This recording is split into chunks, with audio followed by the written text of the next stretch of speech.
Matius pasal 8 ayat 28 sampai pasal 9 ayat 1.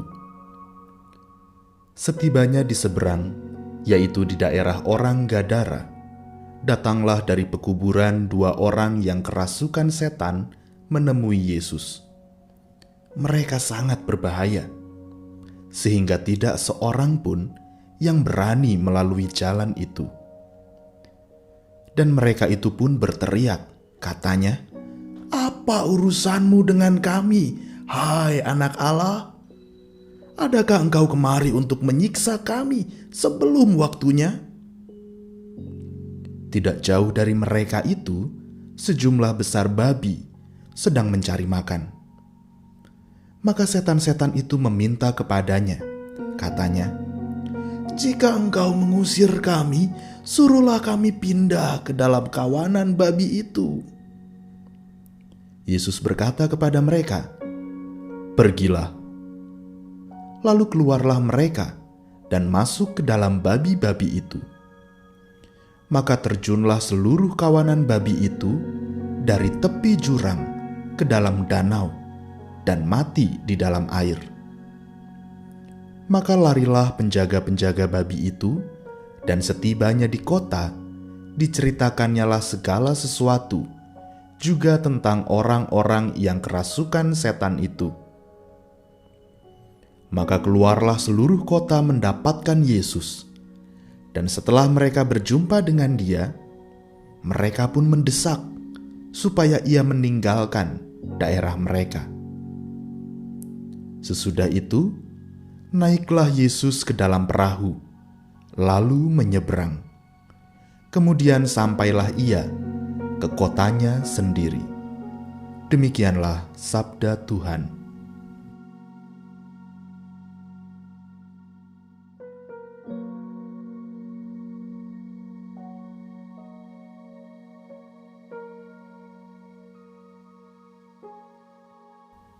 Namanya Tarjo, usianya 43 tahun. Sudah 15 tahun ia tinggal bersama rekan-rekannya yang juga mengalami gangguan mental di sebuah panti rehabilitasi mental. Sampai saat ini, tidak ada satupun sanak saudara yang pernah mengunjunginya. Sebelum ia tinggal di panti tersebut, ia dipasung di tengah hutan dengan kondisi yang sangat memprihatinkan. Warga sengaja memasung Tarjo di tempat yang jauh dari pemukiman, karena ia dianggap mengganggu ketenangan dan ketertiban desa. Semua berawal dari sejak Tarjo kehilangan istri dan anaknya yang baru berusia 6 bulan dalam kecelakaan motor yang dikendarai olehnya. Keluarga dari istri Tarjo kerap menyalahkan Tarjo sebagai penyebab kematian istri dan anaknya. Beberapa bulan setelah kejadian tersebut, Tarjo kerap berbicara sendiri dan tiba-tiba marah tanpa sebab. Anak-anak di desa itu pun kerap mengejek sambil melemparinya dengan batu. Sampai suatu hari, warga mendapati Tarjo sedang mencekik leher salah satu anak di desa itu. Warga pun naik pitam. Tarjo dipukuli dan akhirnya dipasung di tengah hutan. Salah seorang warga yang biasa memberikan makanan kepada Tarjo merasa tidak tega dan akhirnya melaporkan kondisi Tarjo ke pengurus panti rehabilitasi mental. Kini kondisi Tarjo sudah jauh lebih baik. Ia sudah mau diajak berkomunikasi dan sudah bisa melakukan pekerjaan-pekerjaan harian seperti menyapu, dan mencuci piring. Kondisi yang dialami oleh Tarjo di dalam dunia medis disebut dengan skizofrenia paranoid. Skizofrenia paranoid adalah jenis gangguan mental berat yang ditandai dengan munculnya delusi dan halusinasi. Di Indonesia, gangguan mental ini seringkali disalahartikan begitu saja dengan gila. Banyak kasus di mana orang-orang yang mengalami skizofrenia dipasung dan tidak mendapatkan penanganan yang tepat. Apa yang dialami oleh Tarjo tampaknya tidak jauh berbeda dengan yang dialami oleh dua orang yang dijumpai Yesus di daerah Gadara. Kedua orang tersebut menghabiskan hidupnya di pekuburan. Mereka dipaksa akrab dengan kematian. Dijauhi masyarakat karena dianggap sangat berbahaya. Dan tidak menutup kemungkinan bahwa mereka adalah korban masyarakat, seperti yang di zaman sekarang dialami juga oleh Tarjo. Apa yang kemudian dilakukan oleh Yesus terhadap dua orang yang kerasukan dan dijauhi oleh masyarakat ini? Berbeda dari Injil Markus dan Injil Lukas yang menggambarkan bahwa Yesus mengusir. Di dalam Injil Matius, Yesus justru memberikan kesempatan kepada kedua orang ini untuk berbicara dan mengambil pilihan secara mandiri. Barulah setelah mereka mengambil keputusan untuk pindah ke kawanan babi, Yesus mengatakan, "Pergilah."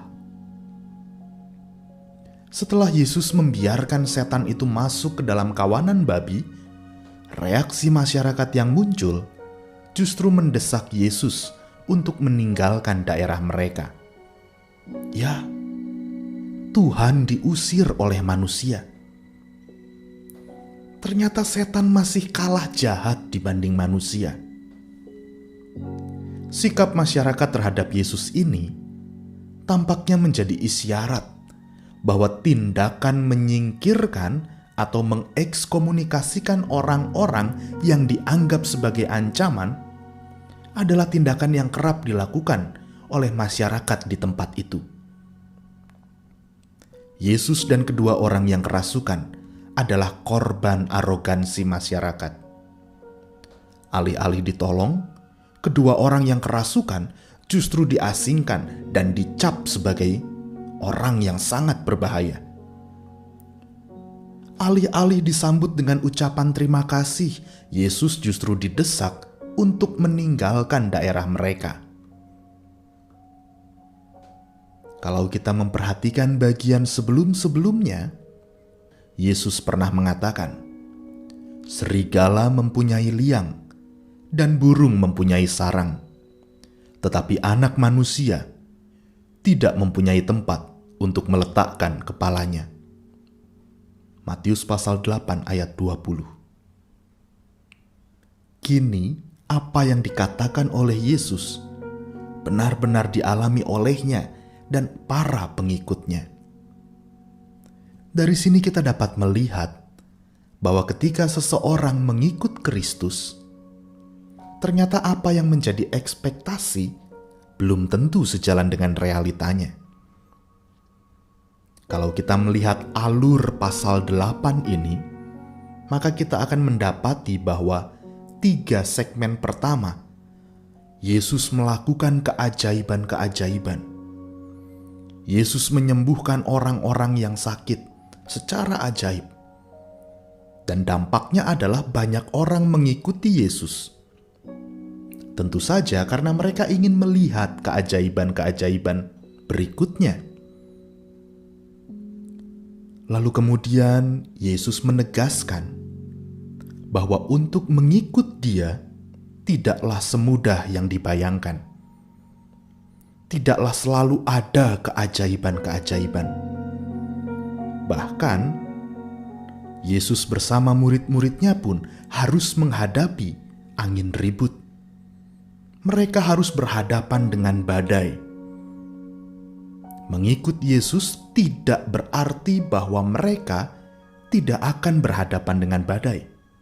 Badai tetaplah ada. Namun, Dia hadir di tengah badai itu.